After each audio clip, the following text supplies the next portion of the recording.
Bison Media Zone on WDAY Extra. And welcome, everybody, to this week's edition of the Bison Media Zone. We do it each and every Wednesday on WDAY Extra. Sam Getzinger is joining me here, and invariably when we do this show, we have some news, which, of course, is getting the case today. If you missed the start of Hot Mic, the big news in Bison world, Sam, is that Randy Hedberg is retiring from coaching after 45 years. The last 11 at North Dakota State, goes out with 7 national championships. And you actually have the story maybe of the year with Randy, because you visited with him back in late August, earlier September, that he went through a pretty serious health scare that literally nobody knew about. Yeah, that was kind of my introduction to Randy. I remember the first time that I met him, he was giving you crap about something.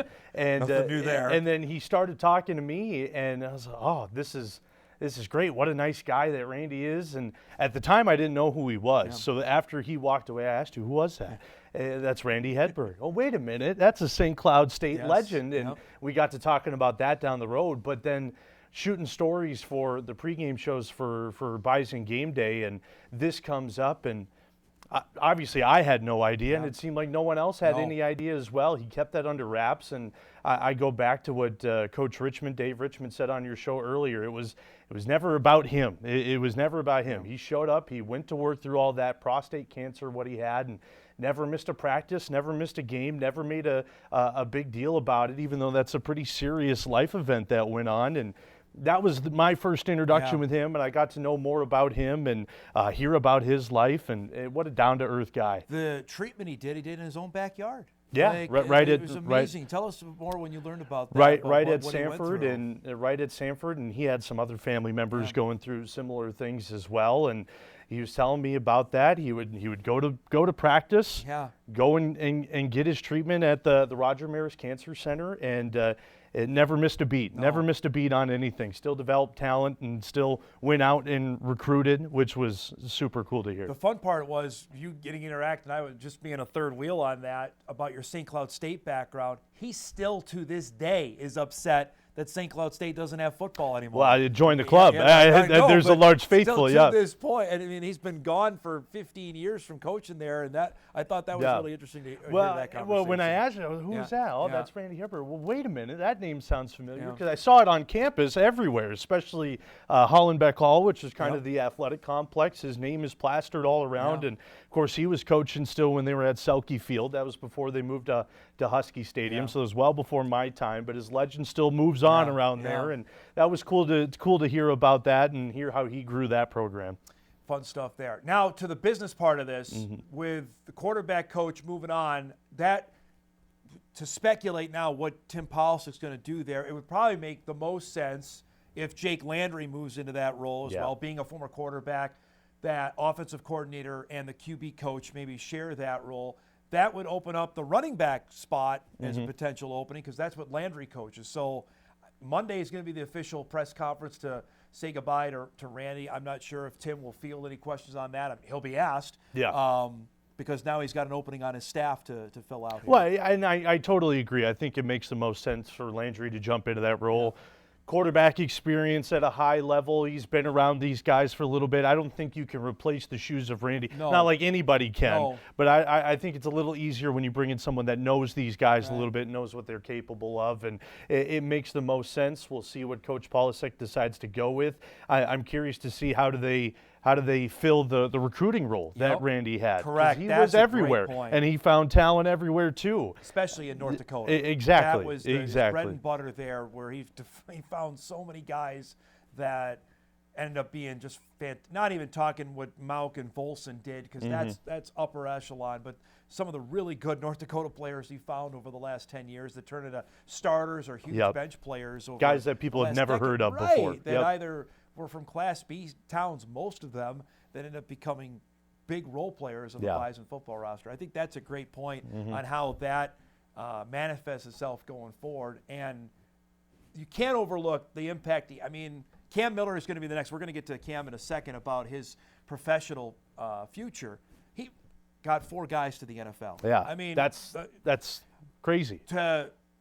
The Carson Wentz impact, we'll never have that again. That story was such a huge deal now, almost 10 years ago, And Randy was front and center on that because he was the guy guiding the ship of Carson going to the Senior Bowl, going to the Combine, the Pro Day. All of that was crafted in a way that Hedberg was the guy pulling the strings on. Right, all and that. then you have Trey as well, and Easton in that conversation too, and doing anything for 45 years. That garners a tip of the cap as well. So congratulations. Wish a long and happy retirement. And just to share another story with Randy, it didn't seem like there was a day when we were at the Fargo Dome, he would come down the escalator, look like he did a number in the gym. He's still in fantastic shape. Yes. He's still in fantastic shape. So I thought point. that was cool. And the development, and obviously they're going to do great developing guys and finding guys, but doing that without Randy, they'll have to navigate that life. And you know, going back to the Landry point, with the quarterbacks on the roster, with Cole Payton, Nathan Hayes, Trey Drake have been there. You know, Xander Smith is incoming, and he's here as part of that roster. That's what lends me to think maybe they keep this in-house with the guys that are there that know Landry because he was there this past season. It would make sense to have somebody that knows what Cole Payton's capable of and knows what Nathan Hayes can do and how they can mesh into that offense. And Landry's a quarterback guy, and I think it makes sense to bring in someone else to do running backs. But I don't make that decision, obviously. We'll find out. We'll find out. The press conference on Monday to announce about Hedberg's retirement.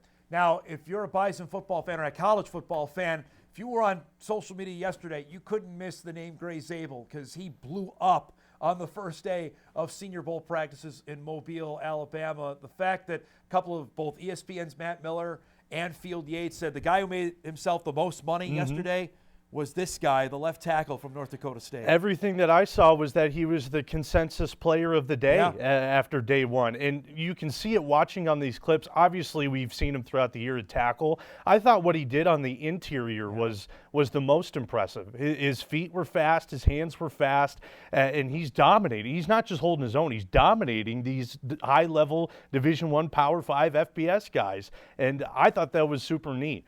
I think even at center here, I thought he looked fantastic at center. I think interior might be the way to go for Gray. We visited this when we were in Frisco. I talked to him. He said, you know, his agent was telling him that certainly interior is a spot where he's projected to be a top 50 guy, and we saw that yesterday. The fun part to me, and this was brought up by Charles Davis and Daniel Jeremiah on the NFL Network broadcast, is he was doing it up and down the line.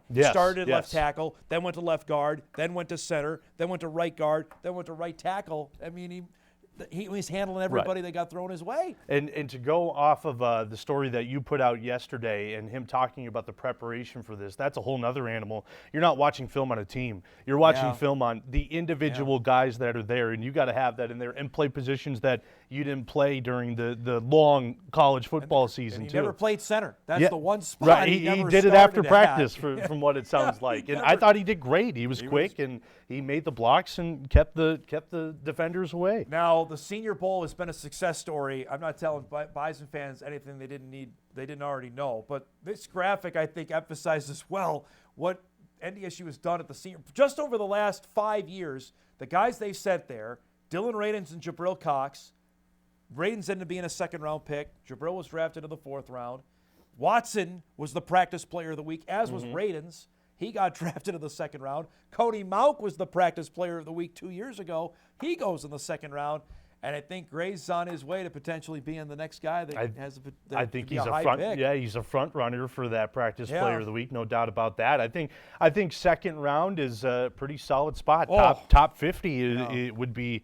I think that's where Gray's likely to fall. You look at the last couple guys, and now Cordell Volson's not on there, and Cordell went to the Shrine Bowl and was drafted in the 4th round. Volson and Mauk have not missed a snap in the NFL, playing offensive line. Longevity, and you have that with Zabel's background.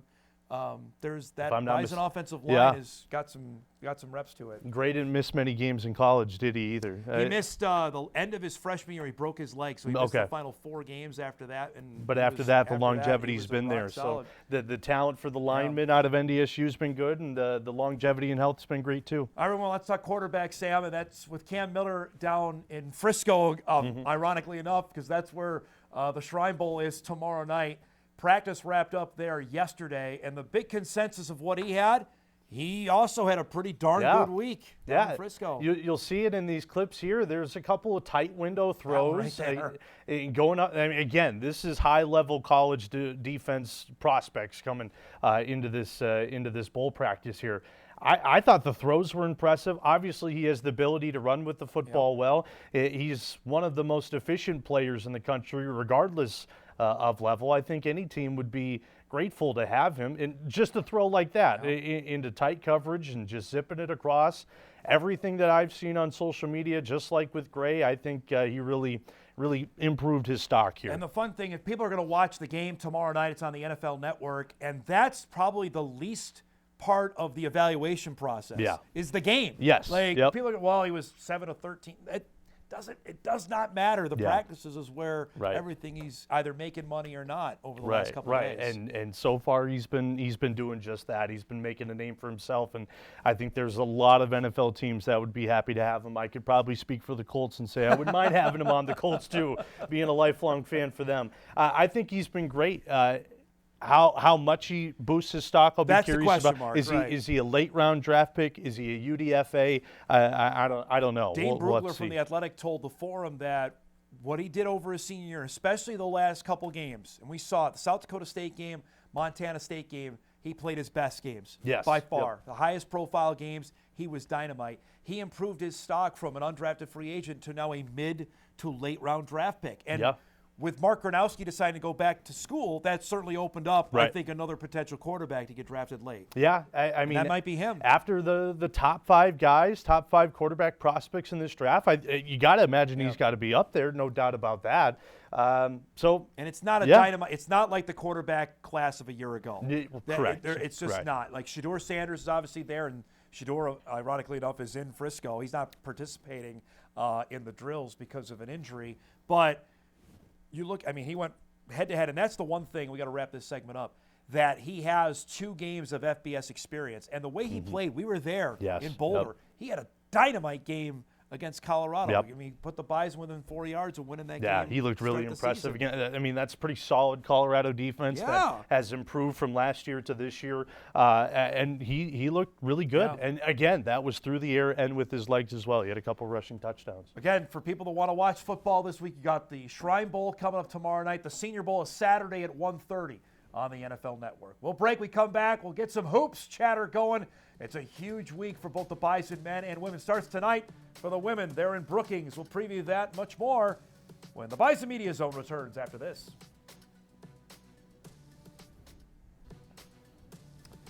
Matt Miller there from ESPN. This is from this morning. You can see, about 10 minutes ago, tweeting out another really good day for NDSU offensive lineman Gray Zabel. Their practices going on this morning. Final day is tomorrow.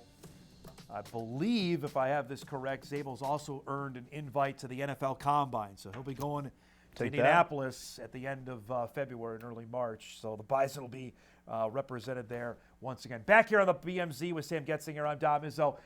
Summit League basketball starts tonight. Quirky scheduling. Just get used to it, folks. Our game's going to be on Wednesdays, Thursday, Saturday, and Sunday this week. The men's standings, Omaha is in first. The Mavericks, Sam, play tonight in Vermillion against South Dakota. Then they play Denver, which is bring your own garbage can to the game on Saturday. St. Thomas in second. That's who the Bison will go there. And then you see NDSU in third with the doozy coming up tomorrow night with the Jackrabbits. Yeah, this is the gauntlet part of the schedule for NDSU. But even looking at these Summit League standings, when we were talking during the commercial break, it's pretty top-heavy. But then I look at it. Once you go further into March, I mean, who's to say that South Dakota, Kansas City, North Dakota can't make a solid run in the Summit League tournament or anything like that? Pretty solid basketball that's being played all around. We saw North Dakota just the other day at the Shack, and they look like they're playing some pretty good ball. I think their matchup against SDSU is going to be a good test for them. But this is go time for Bison men's basketball, and this week is not easy by any means. No, Oscar Clough is the real deal. The big man, 6'10" from Australia, transferred in from Washington State. You'll see him tomorrow for South Dakota State. This isn't the Jacks behemoth of Zeke Mayo and William Kyle, who they had the last couple years. They are still a good team, but those two guys were outstanding. I don't know if they have the same firepower as the Jacks have had in the past. Oscar Clough is I don't even want to say a different kind of player. He's an old school kind of player. He blots out the sun, man. He's your usual big man. And I think in this matchup between NDSU and SDSU, how will the big men compete against each other? Because as you and Dave were talking about earlier on your show, those are completely opposite play styles. So how does NDSU guard a guy like Oscar Clough, someone they haven't seen a player like? They haven't seen him a lot throughout the season. And how does SDSU guard a guy like Jackson Money? So nobody's been able to figure that out yet this season. Well, exactly. On either end. And it's a big time game for either side. They need a win in this one to keep climbing up the Summit League standings, and as also we were talking about in the commercial break, the finishing in the regular season standings is really important. Well, with St. Thomas looming there, and just for fans to know, if St. Thomas wins the conference regular season championship and they win the automatic bid and they win the conference tournament, obviously they can't go. So the highest placed team after that would get the automatic bid to the NCAA tournament. Yep. So if you're NDSU, you want to finish as high as you possibly can, knowing whatever could happen in Sioux Falls in mid-March. Right, and that could all be wiped off the window if St. Thomas doesn't win it. Correct, You right. know, but it's still good to you want to battle for at least that second spot. Obviously, you want to battle for first anytime that you can get the chance. But UST's got a pretty commanding lead on that. They host got the them Bison coming up on Sunday. On the women's side,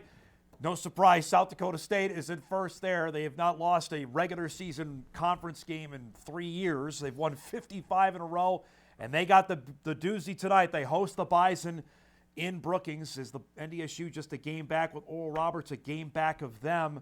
And then Kansas City, a surprising fourth. The Roos at 4-3 that have a win over NDSU in their back pocket. To me, it's the top three. I thought that since the season began. I don't think anything's changed on that. But this is an awfully big challenge. You did the story on it last night. NDSU has not beaten SDSU in 10 years. Yeah, I was doing a little bit of research on this, on the series history yesterday, and my jaw almost dropped. 22 straight games that NDSU has fell to SDSU, and of course, the big one this game last year in the Summit League Conference Championship. That a game that a lot of the returners definitely want back, and we've been talking about it over the last couple of days. It's about getting over the mental hump.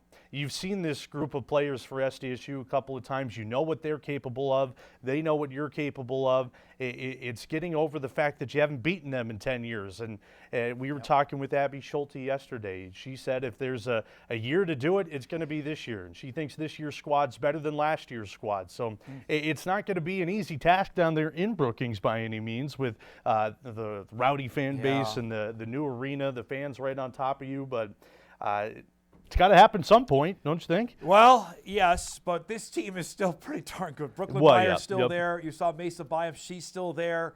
Paige Meyer, who's my favorite player in the league, guides them. I don't know how good defensively they are. They can score, and that's the one thing the Bison can do is defend the ball. You mentioned it's got to end sometime. They are second in the conference in points per game allowed, and NDSU is top, so NDSU does have the advantage defensively there. But I think they can rely on their offense. They have the size to match up with NDSU. They're going to try and pound it inside. As you mentioned, Meyer's averaging 17 points per game, and they have guards that can attack the rim. And I don't think a performance like NDSU had against UND is going to do the job. No, they're going to have to make their free throws as well, something they struggled with in the game on Saturday against UND. Highlights of that coming up tomorrow, and we'll see if the Jacks can make it 23 straight. Before we go, we got a litany of Bison broadcasts coming up on our channel. Starts tomorrow, of course, with the Bison and the Jacks men's basketball, 7 o'clock here on Extra from the Shield Center. Friday, we're back with you as well for Bison Wrestling. NDSU is off to a great start in the Big 12. They host Wyoming. That's at 7 o'clock. And then Saturday, back with you, women's basketball. NDSU hosts St. Thomas at 1 o'clock. And we've got wrestling Saturday night as well, with the Bison taking on Utah Valley at 7. We thank Sam for stopping by. Much more in the Bison Media Zone. We're back with you next Wednesday at 10:30. Thanks so much for watching, everybody. Have a great week. We'll see you next Wednesday.